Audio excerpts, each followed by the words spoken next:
आओ चलो इस धरती पर हम कथा सुनाए नाना की। क्रांति की चिंगारी जलाई ऐसे महान क्रांतिवीर की। बिठूर की धरती पर जन्मे वो महान क्रांतिकारी थे। प्रथम स्वतंत्रता संग्राम के वो असली शिल्पकारी थे। नेतृत्व किया था क्रांति का, अंग्रेजों के चने चबवाए थे। ऐसे वीर ये नाना थे, झांसी रानी को युद्ध कौशल सिखलाए थे। नानी नानी, ये नाना कौन थे?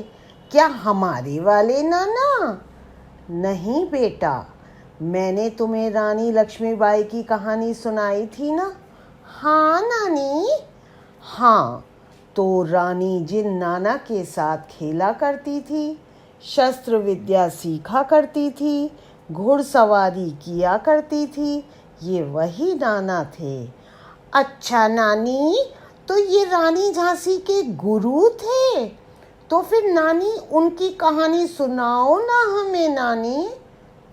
आज बेटा तुम्हें उन्हीं नाना की कहानी सुनाती हूँ। बेटा, नाना साहब सन 1857 के भारतीय स्वतंत्रता के प्रथम संग्राम के शिल्पकार थे।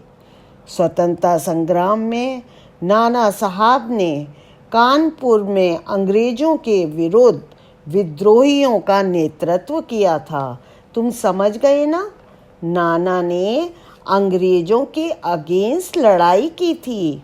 उनका जन्म 1824 में वेणुग्राम के निवासी माधव नारायण राव के घर हुआ था।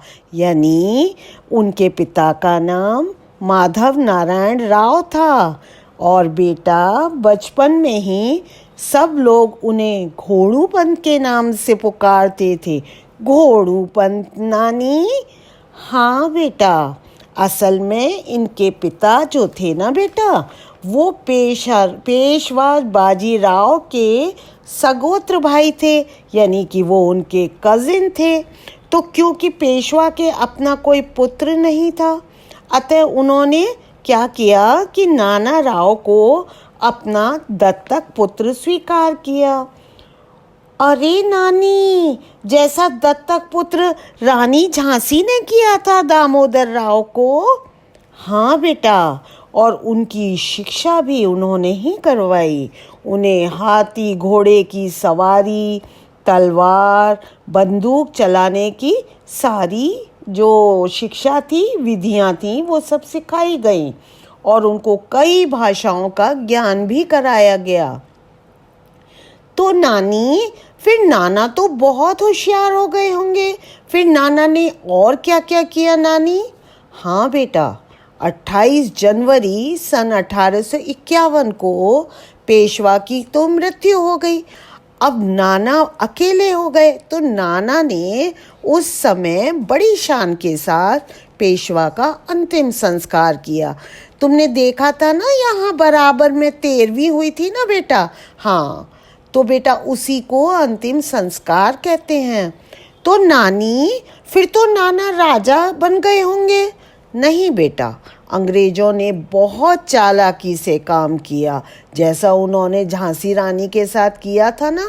हाँ, वैसा ही उन्होंने किया।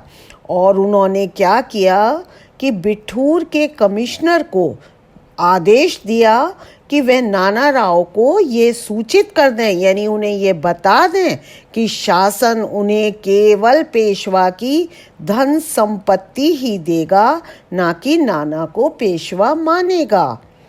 अरे नानी, ऐसा ही तो अंग्रेजों ने दामोदर के साथ किया था ना। हाँ बेटा, बिल्कुल वैसे ही अंग्रेजों ने नाना साहब को पेशवा नहीं माना बेटा। परंतु बेटा, नाना साहब बहुत एम्बिशियस थे, महत्वाकांक्षी थे। उन्होंने सारी संपत्ति को अपने हाथ में ले लिया और पेशवा के शस्त्रागार में, जहाँ पर राजा के अस्त्र औजार हथियार रखे होते हैं ना, वहाँ पर ही उन्होंने सारा अधिकार जमा लिया और अपने आप ही पेशवा की उपाधि भी ले ली। फिर नानी, फिर क्या हुआ? फिर बेटा उन्होंने ब्रिटिश सरकार को पेशवाई पेंशन के लिए आवेदन दे दिया, यानी कि उन्होंने पेंशन लेने के लिए एप्लीकेशन भेज दी।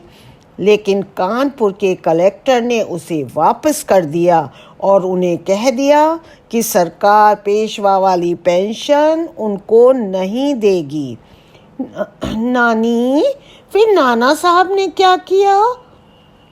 नाना साहब को बेटा इससे बहुत दुख हुआ, क्योंकि उनके ऊपर अनेक आश्रित थे, यानी कि बहुत सारे डिपेंडेंट लोग थे जिनका भरण पोषण उन्हें करना होता था। उसके बाद भी नाना ने हार नहीं मानी, बल्कि उन्होंने क्या किया कि अजीमुल्ला खां को अपना वकील बनाया और महारानी विक्टोरिया के पास उस वकील को भेजा। अजीमुल्ला ने भी बहुत बहुत एफर्ट किए बेटा, उन्होंने भी बहुत कोशिश की, लेकिन वो असफल हो गए, यानी कि वो हार गए। और नाना को इससे फिर बहुत दुख हुआ और उन्होंने फिर क्या किया बेटा कि वो तीर्थ यात्रा के लिए निकल गए, यानी कहीं घूमने के लिए चले गए। लेकिन बेटा 1857 में वे कालपी, दिल्ली और लखनऊ भी गए और उन्होंने वहाँ पर क्रांति को लेकर बिहार के कुंवर सिंह से बात की, जो कुंवर सिंह बिहार में रहते थे ना, हाँ, उनसे भी बात की। यहाँ तक कि बेटा मेरठ की क्रांति के श्री गणेश होने पर भी नाना ने क्रांति का नेतृत्व किया।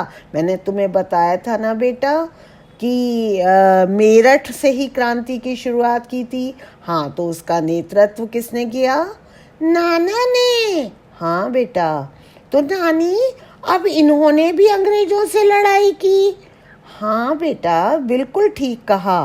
क्रांति प्रारंभ होते ही उनके जो अनुयायी थे, यानी उनके जो फॉलोअर्स थे, उन्होंने क्या किया कि अंग्रेजी खजाने से 8.5 लाख रुपया और कुछ युद्ध की सामग्री लूट ली। कानपुर में अंग्रेजों को एक जगह उन्होंने बंदी बना दिया, कैद कर दिया, और वहाँ पर क्रांतिकारियों ने जो भारतीय फ्लैग होता है ना, झंडा, हाँ, उन्होंने वो फहरा दिया और वहाँ पर बेटा सारे क्रांतिकारी इकट्ठे हो गए। नाना ने उसका भी नेतृत्व किया।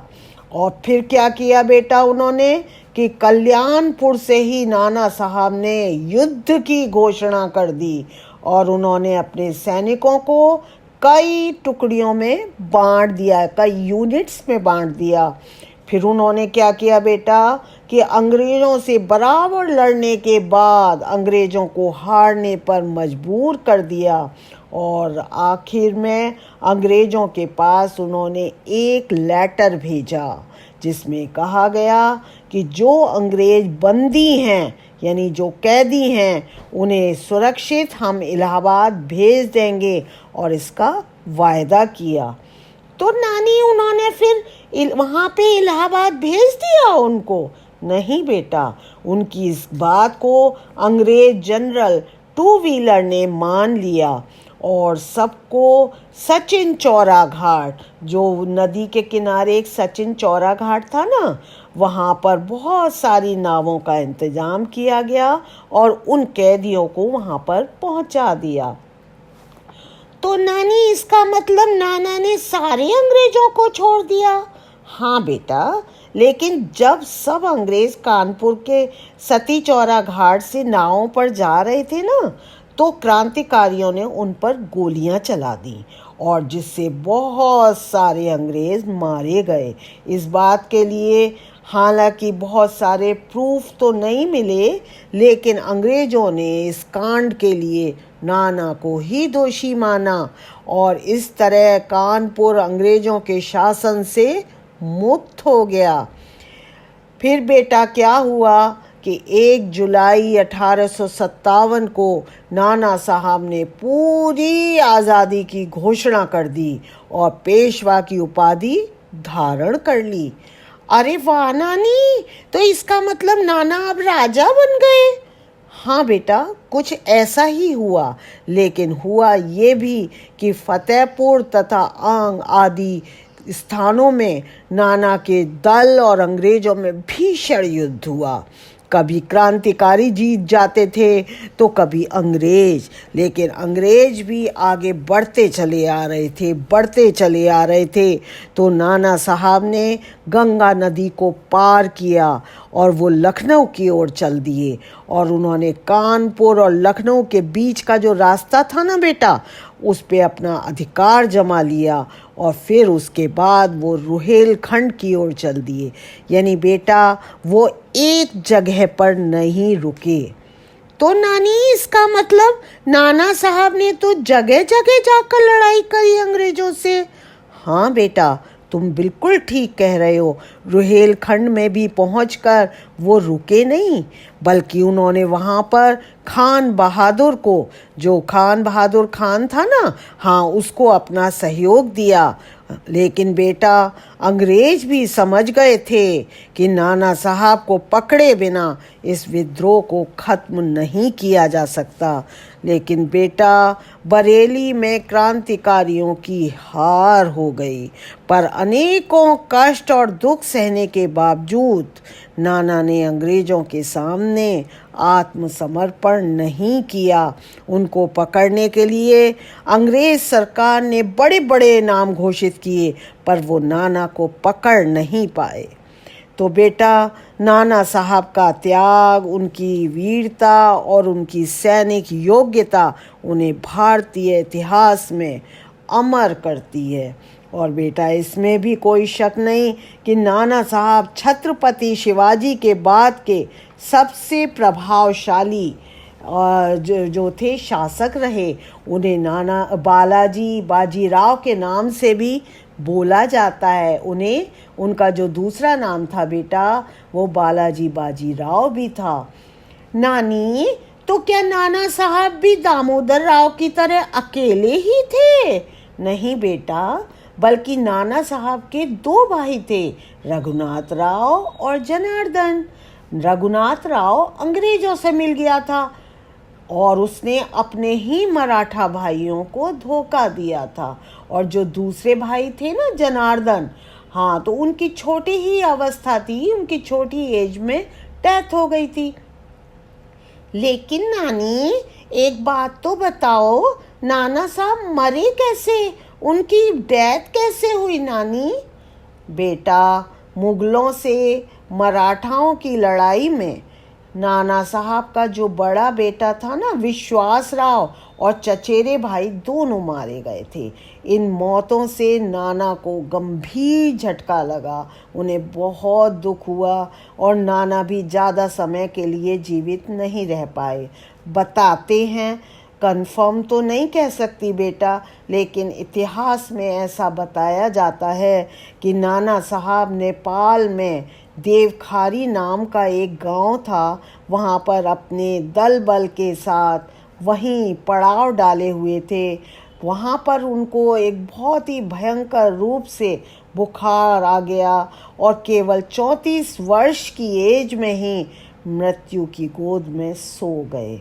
यानी कि हो सकता है कि उनकी बुखार से डेथ हो गई। उनकी मृत्यु के बाद बेटा, उनका जो दूसरा बेटा था माधवराव पेशवा, वो गद्दी पर बैठा। हालांकि बेटा, अंग्रेज़ तो लगातार नाना साहब की तलाश में थे और उनको वो ये सूचना भी दी कि नाना के महल में बहुत खजाना है, ऐसा अंग्रेज़ों को पता लग गया था। अरे नानी, अंग्रेजों ने फिर क्या उनका सारा खजाना लूट लिया?